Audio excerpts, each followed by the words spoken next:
All right. Hi, everybody. Thank you so much for joining us today. On behalf of Women of MENA in Technology, I'd like to welcome you to our first event of 2021. Today's discussion will be around the emerging tech and trends reshaping the future of work, the workplace, and the workforce. The event was organized by the Montreal chapter of Women of MENA in Technology, and I have one of my co-organizers here today, panelist Tabrizian, as well as we're privileged to have our founder and CEO of the not-for-profit, Sepideh Nassiri here. With regards to Women of MENA in Tech, I'd love to tell you a little more about it. So basically, our not-for-profit's mission is really to celebrate and empower Middle Eastern and North African women in tech globally. The not-for-profit started over 5 years ago in California and has grown to over 13 chapters across North America as well as in Europe. What we as chapters get involved in is really organizing get-togethers, events where the community can converse and exchange on entrepreneurship, technologies, and really get to know each other. Our community is 90% women of MENA in tech. The Montreal chapter started over, or will be about 2 years old in April. So really looking forward to our event today. We have some brilliant panelists that will really discuss the topic of future of work, which I think is super relevant right now. And in having seen them kind of prepare and discuss for this, I know we're in for a treat. We've got panelists from SuccessFinder, from Aifred, from Work Technologies, as well as RBC. Special mention that Aifred this week was also announced that they were one of the finalists for the IBM Watson X Prize, which comes along with a prize of up to $3 million US, which I think really showcases the real impact of their technology. So I wanted to shout that out. But really looking forward to all of them speaking on this topic. So without further ado, I will pass it to our panelists today and our moderator, which is Saloua Benkhouya from RBC.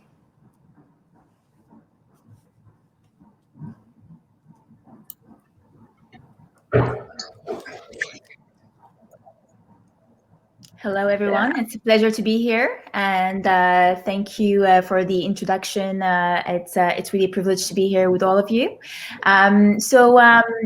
Quick introduction on me. My background, banking for over 15 years. I've worked in different financial organizations and very interested and enthusiastic about technology, fintech, and AI. But more importantly, we're here to listen from our amazing speakers. And without further ado, I'm going to ask each of you to tell us a little bit more about yourself, your background, and what you're currently doing. So perhaps we can start with Caroline. Sure. Hi, everyone. Really excited to be here. My name is Carolyn Haas. I'm the Vice President of Product and R&D at SuccessFinder. We help HR teams and companies unlock the full potential of their talent, of their people. So I actually started off my career, I did a Ph.D. in workplace psychology, so a background more on the how people operate and think side of things, and started my career in consulting, talent management consulting, but worked towards kind of the technology side of building products and solutions around talent management and recruitment and hiring. And now I run both the product roadmap at SuccessFinder, but also all of the applied research behind the tools that we use to create more solutions for our clients. Thank you, Caroline, and welcome. Sonia, do you want to go? Sure. Hi, everybody. I'm really happy to be here, and thank you for the invitation. So I'm Sonia. I'm a co-founder of Aifred Health. I co-founded the company out of university. Actually, when I was studying, I started a neurotechnology group, and then we spun out of that Aifred Health because we were interested in participating in this IBM Watson AI X Prize, and it just kind of all happened from there. So right now I'm the VP of Strategic Funding, but I handle a lot of affairs all around the company. Exciting. Mohannad, your turn. Hi, everyone. My name is Mohannad. Very happy to be here as well. Love these types of organizations that try and bring people together in that sense. I was born and raised in Egypt, moved here in Canada a long time ago, been in the tech industry and ecosystem for a very long time. Have been developing technology solutions, really around areas where there's a lot of problems that need to be solved, specifically previously within the digital marketing industry, but more recently in the automation ecosystem. I apologize, but there's a very loud feedback somewhere. There are a lot of kids in the background. I'm not sure if someone needs to be muted. It's very hard to just hear. Thank you. So I am the co-founder and CEO of a company called Aptly Work that we developed predominantly to solve around creating solution sets for where the future of work is going to take us. So the interplay between humans and machine, where AI is going to exist in the workforce. So there's a lot of topics to discuss today. I'm looking forward to it. Fantastic. And yes, those are my kids. They just came back from school. So this is the beauty of working from home. Okay, well, while preparing for this panel, I read in this recent Deloitte report the definition of the future of work as being the many forces of change affecting three deeply connected dimensions of an organization: the work, the what we do, the workforce, the who, and the workplace, the where. With that definition in mind, I would like to hear from all of you a bit more about some of the major trends that you expect to take place in the coming years and over the next decade that will impact these three forces. Who would like to start? I'll go if you'll allow me. Go ahead. So, one of the really interesting things that has happened over the course of the last several years is the expansive nature with which technology has been adopted by companies in general. One of the reasons that we started our business is to deal with that specific situation, understanding where the interplay between humans and machines are going to go in the future. The thing that we find often in the tech ecosystem is we have a great ability of both oversimplifying and overcomplexifying certain topics, right? So everyone's probably heard about AI and machine learning, which are great, big, huge buzzwords. But then when you really start digging beneath the surface to try and understand how you can implement them within your organizations, it becomes really a rabbit hole that you go down, and it's not really quite clear how they can be relevant for you. So, for us, one of the major trends that we're seeing and have been seeing emerge more and more over the last few years is the adoption of automation within the workforce, the integration of tool sets that complement the human skill set. So when we talk about automation, it is no longer about bring a robot to replace a human. It's more about what are the solutions that can be implemented today to expand the skill set of the human to really make them be able to produce better, faster, and more accurately than before.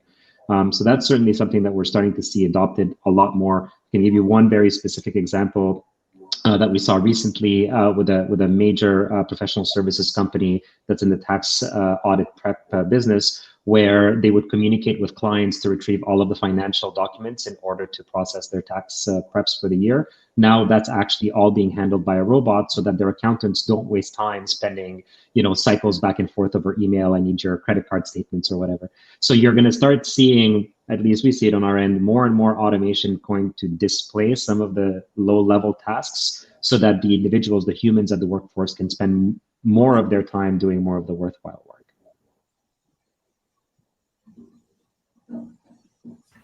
Thank you, Mohannad. Carolyn, do you have anything to add to that?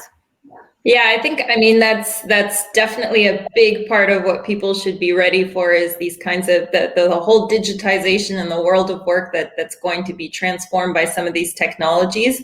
I would add also, especially if we have people who are kind of starting out their careers in the audience, is maybe a shift in your definition of what working really is. You know, is it going to be going to an office, working with your team face to face, working with your colleagues, having a manager you see every day?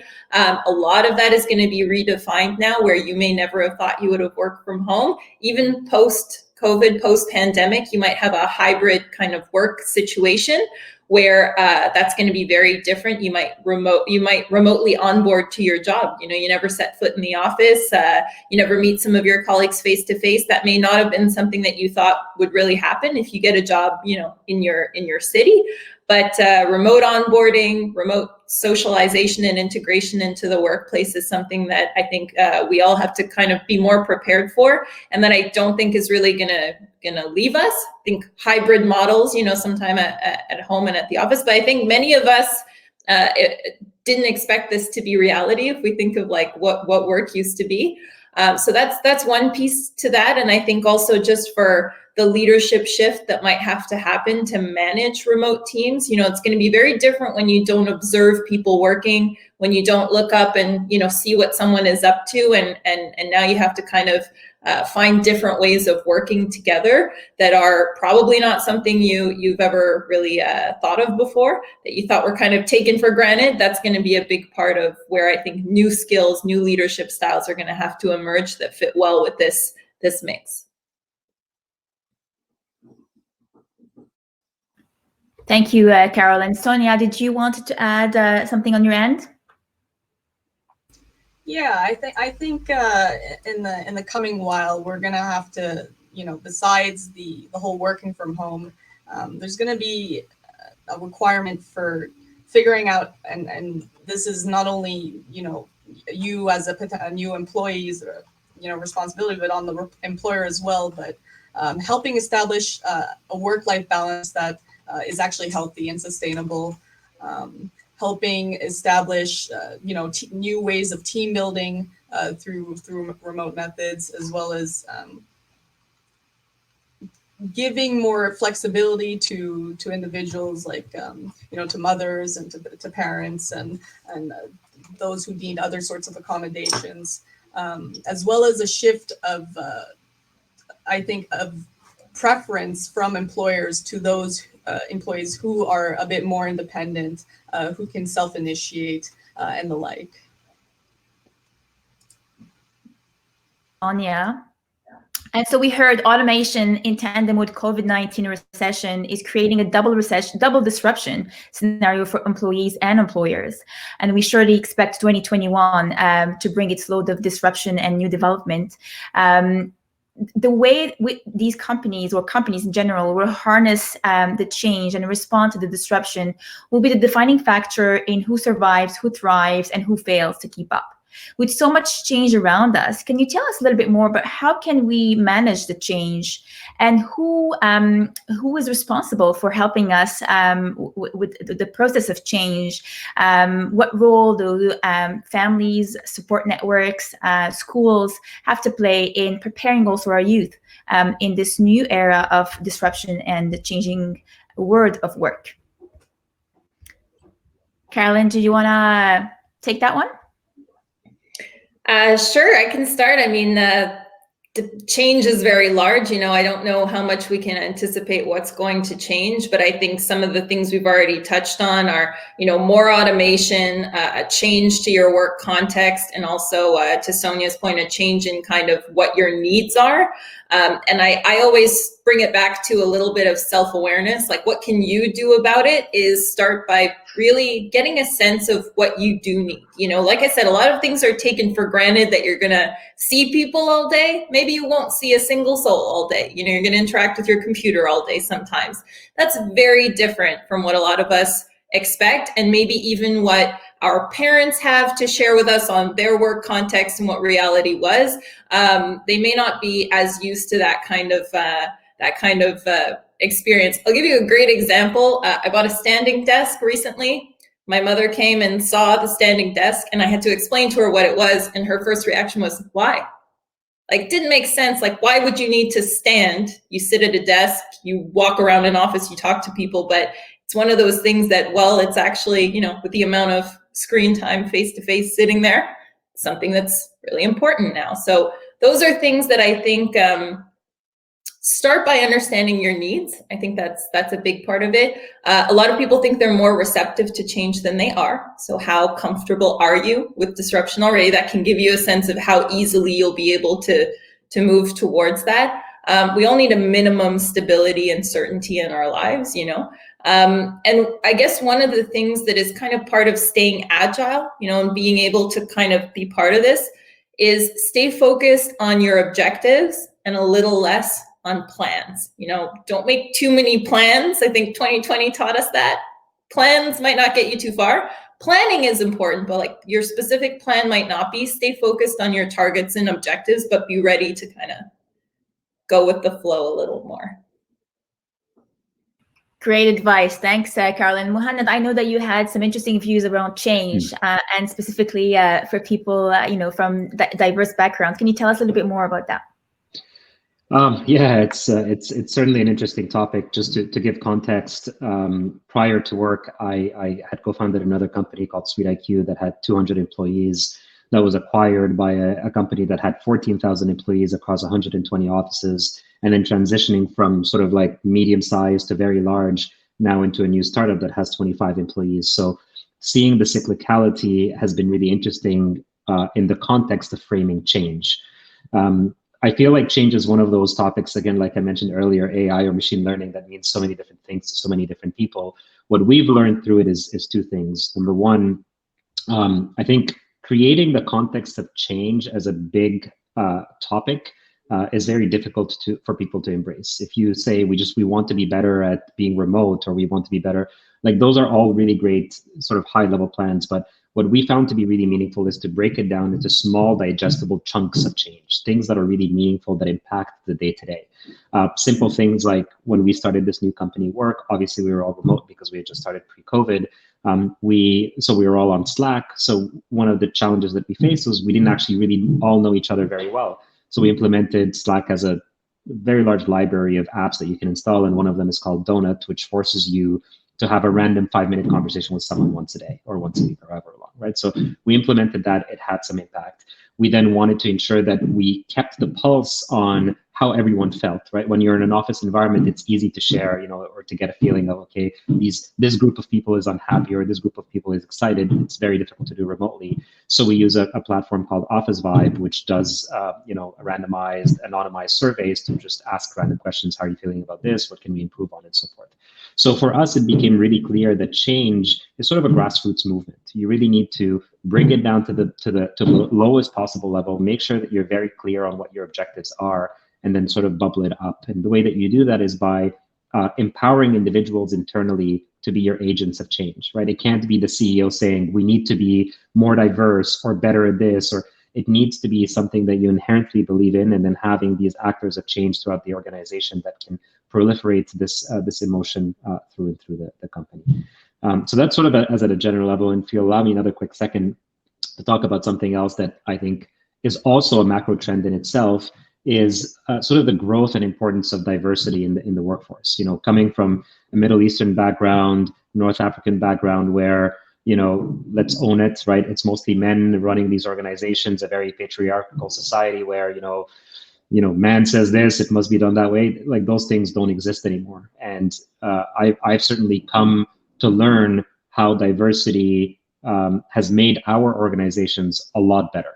How having women around the table in a voice of power is very important. How having people from different diverse backgrounds or all of these different things contributes to making this. So I think if you want to have change, it's really important that you believe in the change that you're trying to do, and not make it because it's a cosmetic thing or it's because it's the latest trend, right? Believe it, create actors of change, make small micro improvements, and then they bubble up into major change. Thank you, Mohannad. It was certainly very refreshing to hear a Middle Eastern man talk about change that way and from that perspective. Now, we've all embraced new technologies more rapidly than we could have imagined. With so much transformational change and organizational change, what is the impact on mental health? And are employees feeling overwhelmed? I mean, that's at least what the data shows. How can we keep up and build resilience in a culture of constant change? Sonia, I would like to hear a little bit from you on those topics. Absolutely, so Saloua. Well, I think, just the biggest change, of remote working from home, comes up with a whole slew of challenges like loneliness and isolation, lack of the ability to feel like or less ability to feel like you're working in a team towards something communally. What we found to be effective is that we can start trying to not replicate, but emulate some sense of socialization, and that we host, virtual water coolers, virtual co-working sessions where everybody just works around a group chat and mutes themselves. That is one benefit of virtual co-working, and things like that. Finding a work-life balance is also something that's been incredibly challenging for a lot of people. I know, especially if you don't have the ability to have a dedicated workspace where you only sit down and do work. Something we found kind of helpful for that is if you're not able to create that dedicated workspace, is to have create a new profile, like a new user account on your computer where you only use for work. So, at the end of your work day, you can log out and go back onto your personal account and, still do other things. But just creating some sort of separation and finding that work-life balance is really important for maintaining mental health.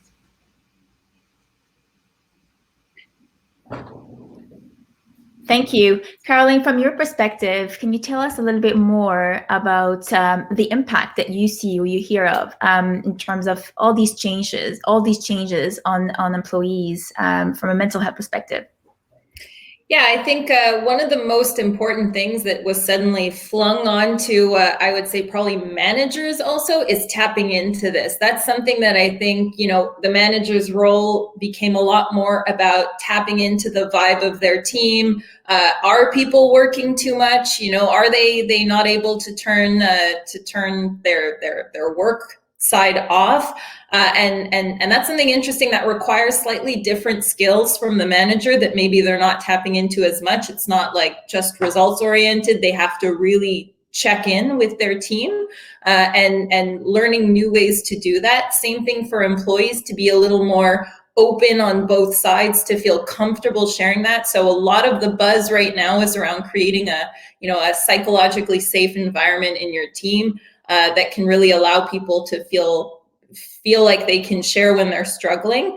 And so that, I think, is something that we're hearing a lot about, and where, some of that always, again, comes down to how well do you know your employees? Do you know their work situation, or do you know who's a little more stress prone, who's a little bit of a workaholic when they get really anxious, who struggles to stay focused, and you might want to tap into that with when you place meetings.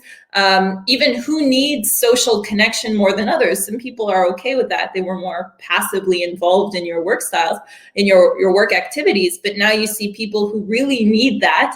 And are they getting that? Are you able to bring that element back to them? So you've got the manager orchestrating a lot of this, and you've got employees kind of not sure if they're legitimized to ask for some of that. So that kind of personalized approach and tapping into teams is really something that we're seeing, like more and more people need help doing that.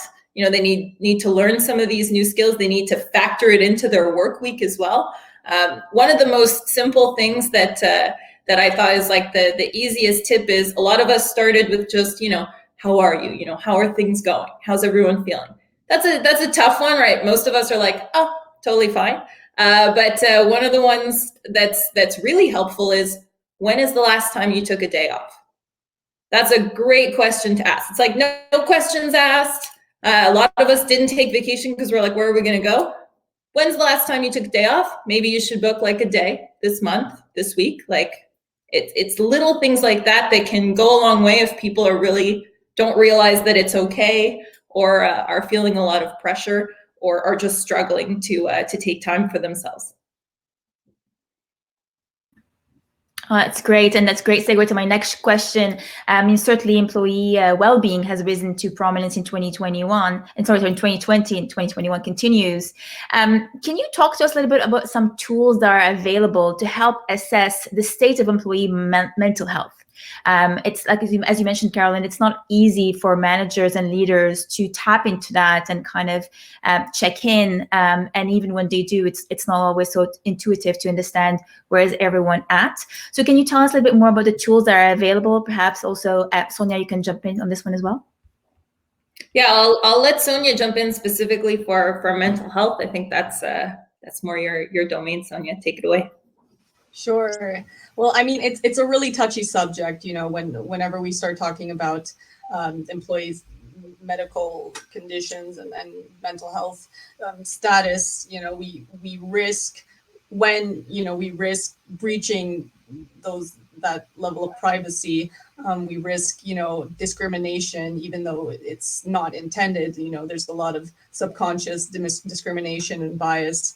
So honestly, there's not too many tools that are built into or like integrated well into employee workforces. What we do is we offer, and we know there's a kind of this increasing trend of employers offering what's called mental health days, where if you're feeling overwhelmed, you just have a lot going on, or you're just so exhausted, you could just take a day off and you could just say, hey, I'm having a mental health day, and we let our employees do that, no questions asked.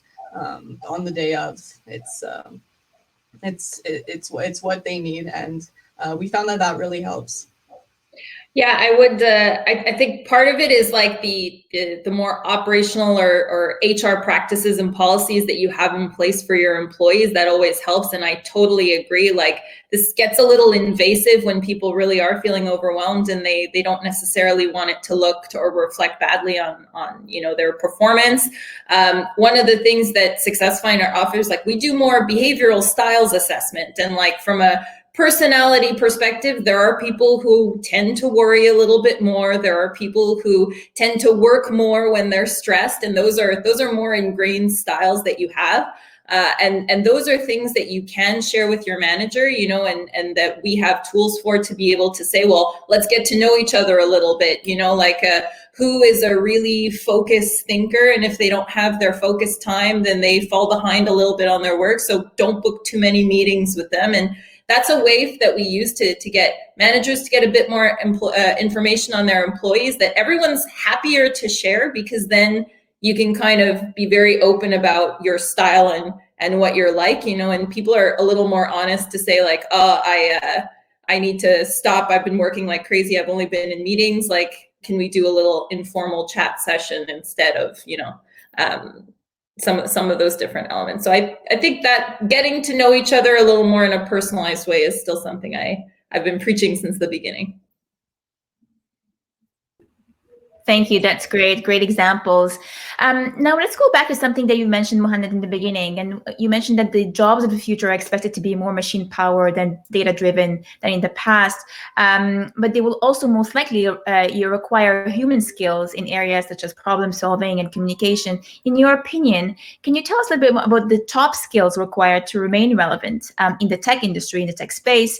And is there a need to upscale or rescale to continue to have a productive workforce in the tech space?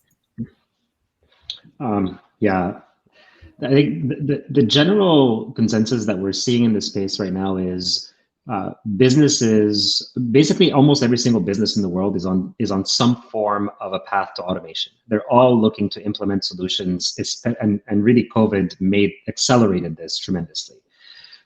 This means different things for different organizations. If you're an architectural firm, perhaps you're looking for new software that allows people to collaborate on design more remotely, because architects used to, collaborate on designs and stuff like that. If you're a professional services firm, you're moving more and more towards cloud solutions and stuff like that. The challenge then becomes, as an individual contributor, as a worker in that company, how can you make yourself more relevant, knowing that these changes are coming? And so when we're interviewing or when we're even talking to just our employees, the conversation usually is around, what are the tool sets that you're seeing out there that relate to your job function, not necessarily to the business? So we start thinking a lot more like, okay, if you're a programmer, what is it that you do in your day-to-day that you think is low level enough that automation can come and disrupt tomorrow, that you think that there will be a solution for, or that perhaps there's already a solution that exists for it? So something as simple as doing code reviews, for instance, right? You're writing a bunch of codes and then there's code review that needs to happen. Will that code review process be automatable in the near future? And the answer is unequivocally yes. And if that's the case, great. Then start adapting yourself, knowing that this change is about to happen, right? Accountants, like I mentioned with the example earlier, more and more we're going to start seeing that there's going to be less reliance on the accountant to do the back and forth with the client to go and retrieve the documents and whatnot. So that's great, knowing that that's coming. How can you optimize your time so that your yield on a per file basis is higher? One of the best advice that I was given back in the day around just talking to employees when they want to come to you for a raise, for example, is changing the conversation from I'm here because I demand a raise and I deserve a raise, so you should give it to me, and more around I'm here because I know that I can add more value to the company. Here's what I'm willing to do more for you, and this is how much more money I want for it. And so framing the conversation in that sense where you're having a conversation around, well, I know that these tool sets are coming in and exist. I'm going to start elevating myself and doing less of the menial stuff and going to management and saying we should be implementing these solutions because it'll save us X dollars and time is the way of the future. And it's happening now, I think, everywhere. Carolyn, I see you nodding. Did you want to add anything? I think it's so important, and again, if we go back to, how can our families or others support us on that? I don't know if they had to deal with it as much, but it's exactly what we need to focus on. What are uniquely human skills? Like really get back down to basics, and what are some of the things that, maybe they will be automated someday, but things like emotional intelligence are a lot harder to automate. So all of what we've been saying too, like building psychological safety, caring legitimately, and like the kinds of value that can bring, not just to productivity, but things like culture, things like fit. Companies care if their employees are trying to make this a good environment. Culture is so important right now to organizations, that people are contributing to it, not just as it is today, but the way it will be in the future. To Mohannad's point, what is your value? What can you bring as a human is just as important as the skills that you can acquire, but that might, be outdated very quickly. Emotional intelligence is one of them. Things like cultural sensitivity, the whole notion around diversity and inclusion is also something that is very, very humans need to get better at that in some ways, but just that sensitivity to that diversity is part of it. Learning agility as well, like quickly adapting and creatively collaborating with others. Those are things that happen in real life and that aren't really on the number one of what people are developing from an automation perspective. They're so I think that's really important, is to focus your development or your what you're going to promote as your value add. Take a look at your skills and make sure you're showcasing the ones that are really human. And I call it kind of like future-proof yourself, for what's coming. I don't want it to sound scary, but it's a good way to take stock of what you're curious about, what you want to do more of, and how valuable that will be in the future.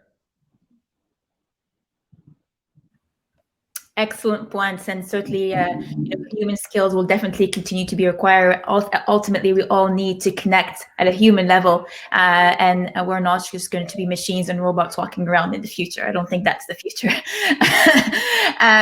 So despite the economic downturn, the large majority of employers still recognize the value of human capital and investment, and the importance of talent.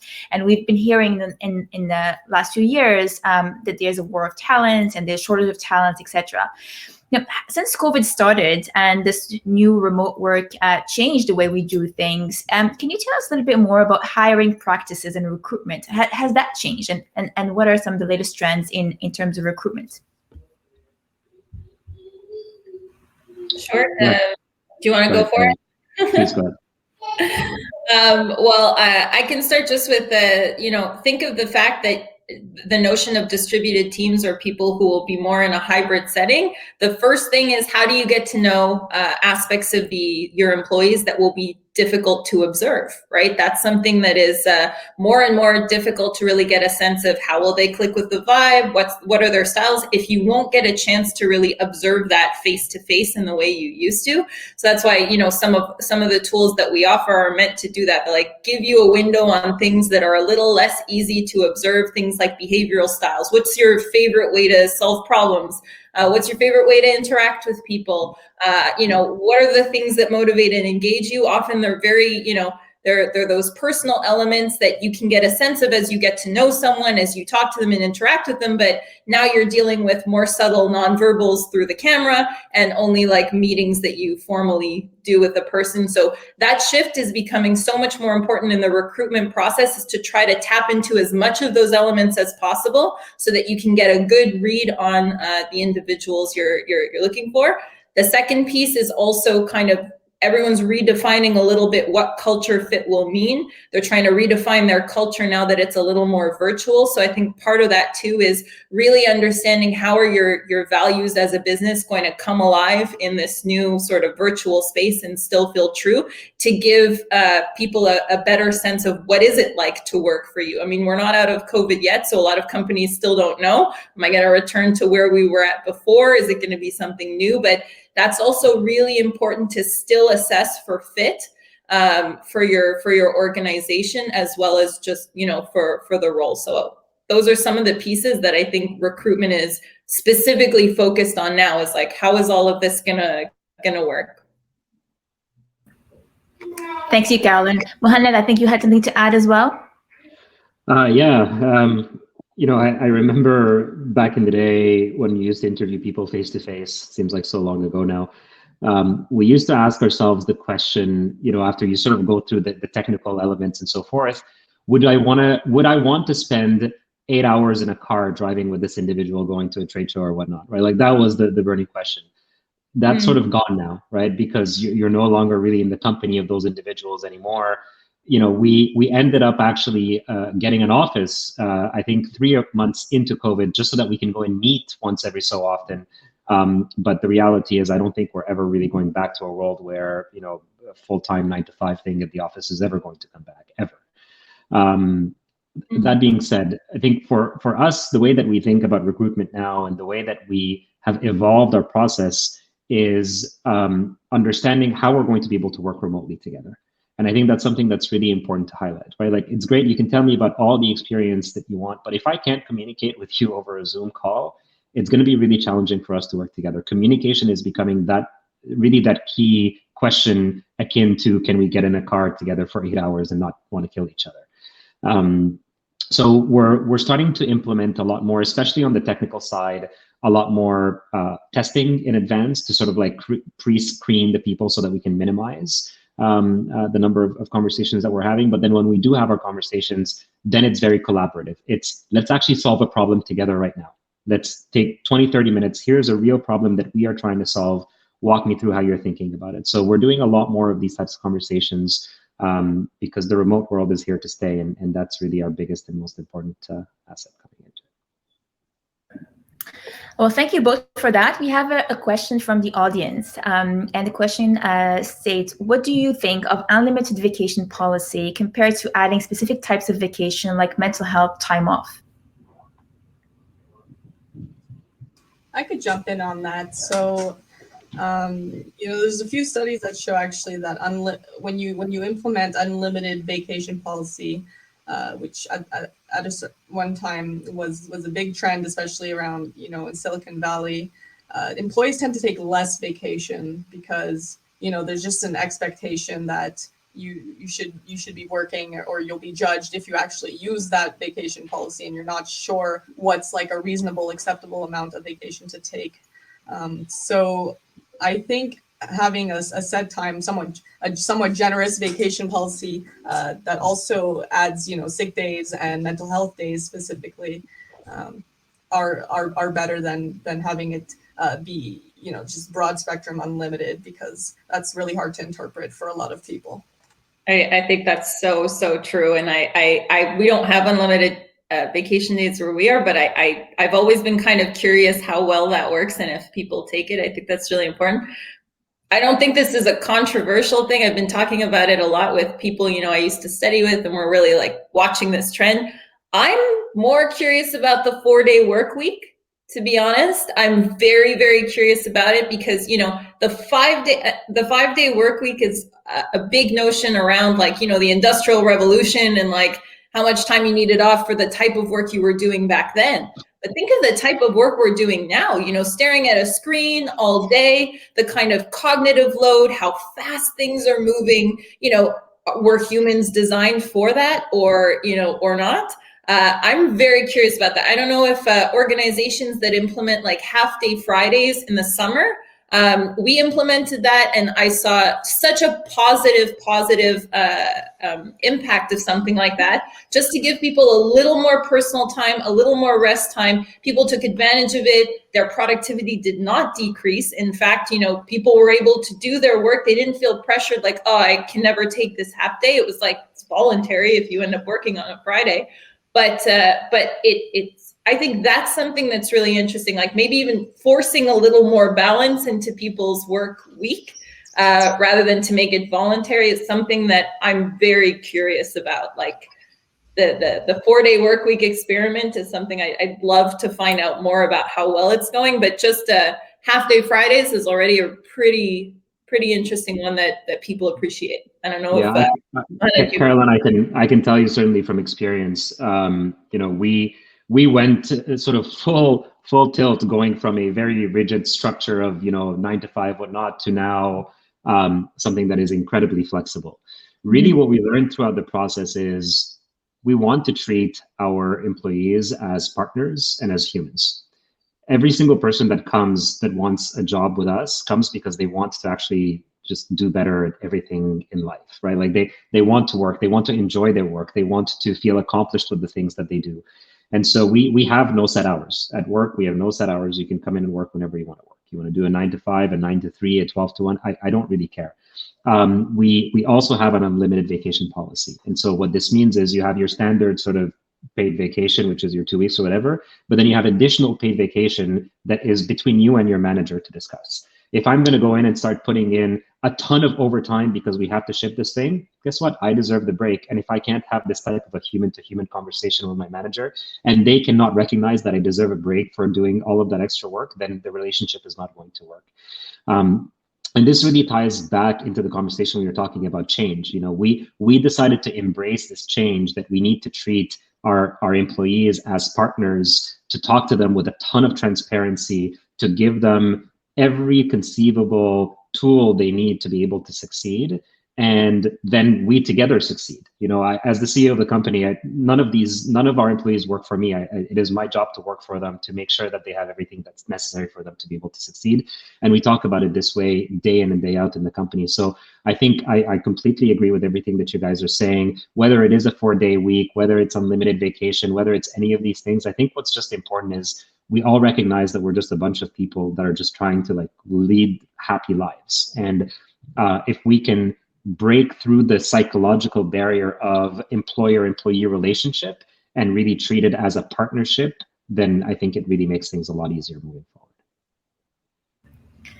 Really great outlook and way of thinking. I appreciate that. We have one more question from the audience regarding face-to-face interactions. And the question is, how do you motivate people to turn on their camera? And do you think that would have a positive effect or impact towards individual mental health? That's a really good question. I had this conversation with someone recently, because on the one hand, you have the argument that, well, if we were in face-to-face, you couldn't hide your face, right? So it's not like it's a foreign concept for you to be seen, right? Like that's normal. But on the other hand, just on that human-to-human perspective, we're like, if we're talking still in COVID, people are not able to have a proper workstation, perhaps, or there's a lot going on in the background, or, I have people who are taking care of parents, or they have, difficult situations at home, and it's actually like they just don't want to have to also deal with the face-to-face. It's kind of like one thing too many. And do you enforce that if in fact it's just going to make them more uncomfortable? I think some of that it's something to negotiate. I think as Mohammed said, like person to person, maybe what people's preferences are. I think within a team, you can be open about that. And you can maybe see like what are some times when they feel more comfortable, maybe just the team, but when it's the whole company, they don't feel as comfortable, for example. I also noticed some organizations are a lot more like culture-wide, they don't turn their cameras on, and like that's just the way it is. It surprises me. Like I need a little human interaction and nonverbal feedback.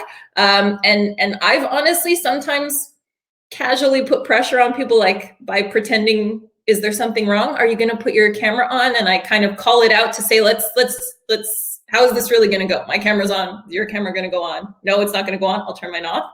But I kind of put it out there because I think it leads at least to a more open interaction. Maybe someone's okay with it and you were kind of hoping to see them, like, so I think it's, I don't know. I think you can say it. Like, I feel like let's be honest and open and let's just say it. If someone's like, oh, I don't feel like it, I'm not going to pressure them. But I'd like to have the opportunity to see what they feel most comfortable with. We saw a pretty dramatic impact when we started really going into smaller circles, into smaller groups, So I think that when the general sense is, okay, it's like you're 25 people or whatever, a lot of people are shy or whatnot when it comes to, so this is why we use this donut app, for instance, to try and just get people to talk to each other and gain some comfort. And guess what? You know what? Some people just aren't comfortable with it. I don't think that you can force people to really do that, to Carolyn's point. Yeah. Thank you. That's really interesting to think about as well. And not everybody is comfortable with the camera, whereas when you're face to face, well, you don't have a choice, right? So that's also a reality that we just have to accept.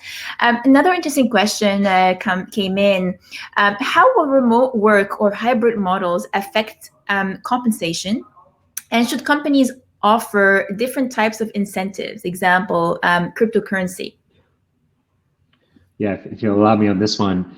We've really been rethinking the entire value chain equation at work. One of the challenges is, I think, as we evolve into this role of a delivery focused community of workers. So if you think about like a gig worker, right? A gig worker gets compensated on the completion of a task, not on the amount of time that it takes to complete a task. And so we've been really rethinking about this whole notion of an hourly. Like what makes your hourly as a customer success agent be $40 an hour, but a lawyer can charge $900 an hour, right? Like, what is this arbitrary amount that society has imposed on this? When the reality is, at the very specific point in time, when a customer success agent is saving a client that might be worth $1 million, is probably worth way more than the $900 that the lawyer could charge, right? So I think that we are already starting to see a dramatic shift in how compensation is going to happen. I think this whole notion of minimum wage, minimum living condition, all of these things are happening, but that's just government really catching up because they're already 20 years behind. But I think we're going to start seeing more and more of this delivery-focused parameter of payment become the norm. If you can deliver, if you're a copywriter and you can complete a copyright task faster than other copywriters, why should you be compensated less because you're so much better at it? So I think we're going to start seeing more and more delivery-based compensation. Whether that starts moving into cryptocurrencies or not, I think that's a super touchy subject because I think that it will. But then where you're going to have a lot of challenge is where government is going to deal with, because as an organization, we owe taxes based on how much money that we pay our staff, how much money that we pay in. So the instant that you start playing around with how much money government can tax you, it really becomes a super challenging piece. But also, if we think about it as a tech ecosystem here in Canada, we pay taxes that we also recover back in tax credits. So it's sort of like the system is set up a little bit against you to be able to do stuff like that. I think that it will more and more in the future as things like Bitcoin start becoming more and more adopted, but we're still, I think, a little whiles away.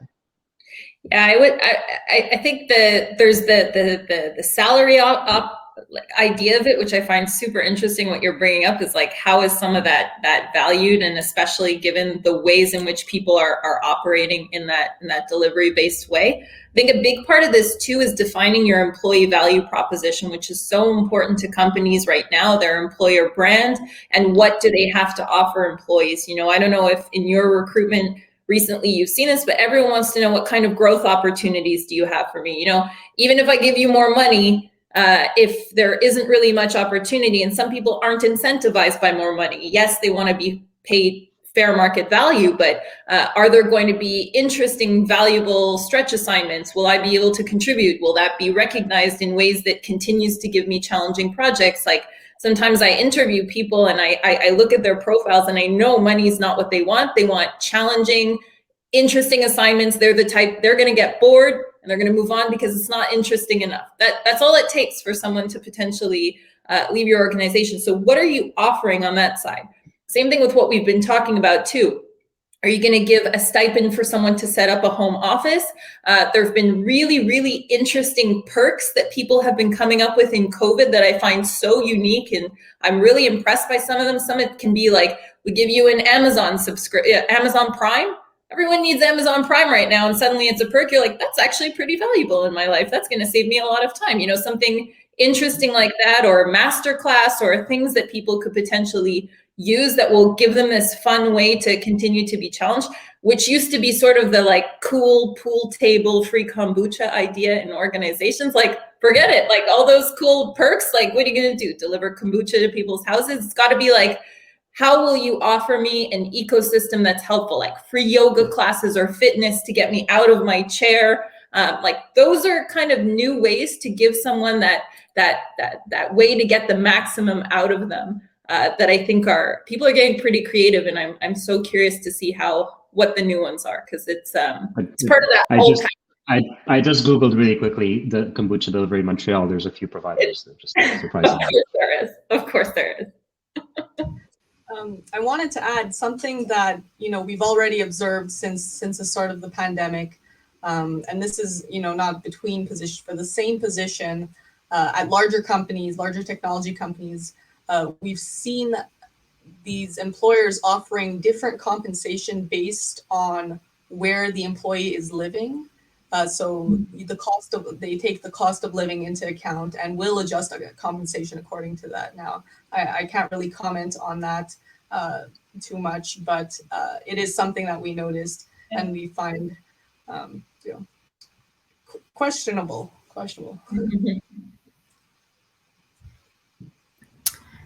We do have a few minutes before we wrap up. And so I think it's a great conversation again. And I was very excited about this panel, and you guys certainly delivered. I think it's important for us to reflect on what we learned and make sure that we take forward some of the learnings and take advantage of newfound skills in terms of remote working, well-being, empathy. And it seems that organizations today appear to have an unprecedented window of opportunity to shape what ultimately will become the future of work. Do you guys have any final remarks or advice that you want to give to employers and employees? Yeah, I would say make sure to really do your research on the potential employer, not just reading their website and stuff about them online, but really ideally speaking with current and as well as past employees, looking into the specifics of those benefits and perks offered, looking into the specifics of the group in health insurance that's offered, whether or not there's mental health benefits that are covered. Employers are going to do a ton of due diligence on you. There's absolutely no reason why you shouldn't do the same for them. Yeah. I love that. I think that's I almost tell my candidates that in an interview. I'm like, you can ask me questions. Like, I really want this to be a good fit. There's no point in us like hiding too much from each other. It's a very important part to that. One of the things that I think is interesting is, not all organizations are like woke to that, or they have very bureaucratic, heavy systems that means shifting towards that is, it's a huge undertaking. It has to be like the CEO has to believe in it to their core, you know, for this to be something that's going to be possible at every level. You know, you can hear Mohannad talking about it, like lives and breathes it. Everyone you hire probably lives and breathes it. You're building that. Changing a more traditional organization, I think, is a lot tougher if it's not really seen as something that's important. And companies that have a very strong HR presence and HR voice, along with that, you know, where the CEO and the CHRO or VPHR are partners, often gives you a lot of a read on how much are we going to be able to tap into what the employees need to be able to operate that shift. So I think we have to be kind of balance that, you know, no one's got it perfectly right now. And it depends on you and what you need and what you think is going to make you really happy. If what you're looking for is like experience with a brand name kind of company that's going to offer you a lot of things, but maybe not that sort of amazing progressive culture, maybe you're willing to do that for a couple of years because you think you're going to learn other things there. You might get incredible experience, work with on really, really valuable projects, but it might not be the perfect fit culture for you. You might switch later on to say, I'm really looking for fit. I'm looking for the people. I want to find the right place for that, and I want to grow and contribute. So I think we have to be fair that not all companies are going to be at the same level, but I agree. Do your due diligence and make sure it's what's right for you right now. That might change over time too, what you're willing to tolerate that won't make you miserable, and that you'll still get something out of it in the time that you're there. Although I will say that companies that have a strong culture, that really have this, you know, close tie with their employees, what's nice is that even if the employee does leave, chances are they'll come back because they really love working for you as an employer. And maybe it's something that I think people need to be a little more open to.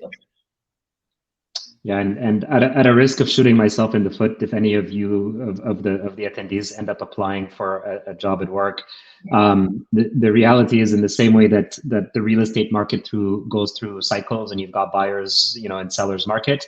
Right now, this is an employees market. There are so many. The competition is fierce for the best talent. It has been for many years. It will be for many years coming forward.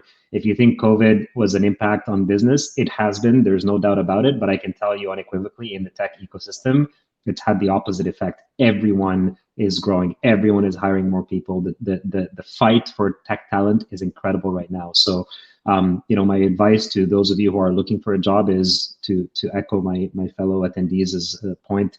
Do your research. Be prepared. Ask for the things that you really want to ask for. You know, you can demand a lot more, because guess what? We want the best, and we will go to the nth degree to go and get them. And it's not just a question of money. And please don't just make it about money. Make it about the growth. Make it about what, you know, the value that you can add. And then on the employer side, my recommendation is just embrace the change, because it's like we're halfway through the wave already. It's if you're just catching up now, it's already too late. Diversity and inclusion is key. Paying your employees fairly is key. Giving them, you know, time off with their families, work-life balance, unlimited vacation, all of these things are now a norm. And so if you're struggling with these things, you're going to really suffer in the next little while, right? Embrace this change and embrace it as part of your culture and the things that you really value in your organization. Well, thank you very much, Mohannad. We'll end it on those great words of wisdom. Embrace the change, and I'm going to pass it back to Sahar. Thank you. Yes, thank you so much to all of you guys. I think a lot of food for thought, and I think the subject is very top of mind right now for everybody, both on the employee and employer side. So thank you again to all of you. For everybody, the next step that we're going to go into is the session. So you'll have a chance to really kind of one-to-one with your questions, or ask any questions that you maybe didn't get a chance to ask. And so you can just leave the stage once we're done here, go to the sessions section, and there'll be individual sessions where you can network with each of the individual panelists, as well as our moderator, as well as between yourselves. So there's a group for that. And again, thank you, Saloua. You're a really great moderator as well. We're lucky to have you. And I think you really set the tone well for this discussion. What I'd like to maybe ask you guys while you're still on here is, if you are hiring, maybe give you the opportunity to shout that out now, so that if they want to come in and have that discussion with you in the session. So I know a couple of you kind of mentioned that, Mohannad, Carolyn.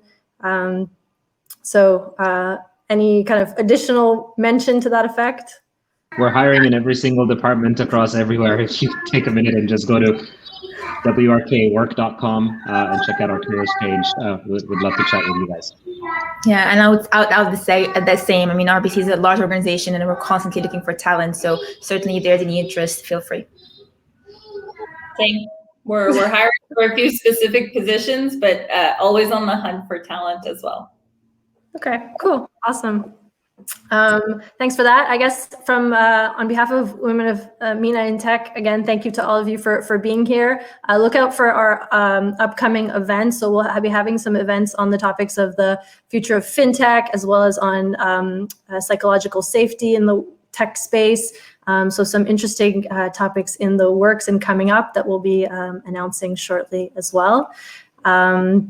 And so that concludes our panel today. So thanks so much, and we'll see you in the sessions.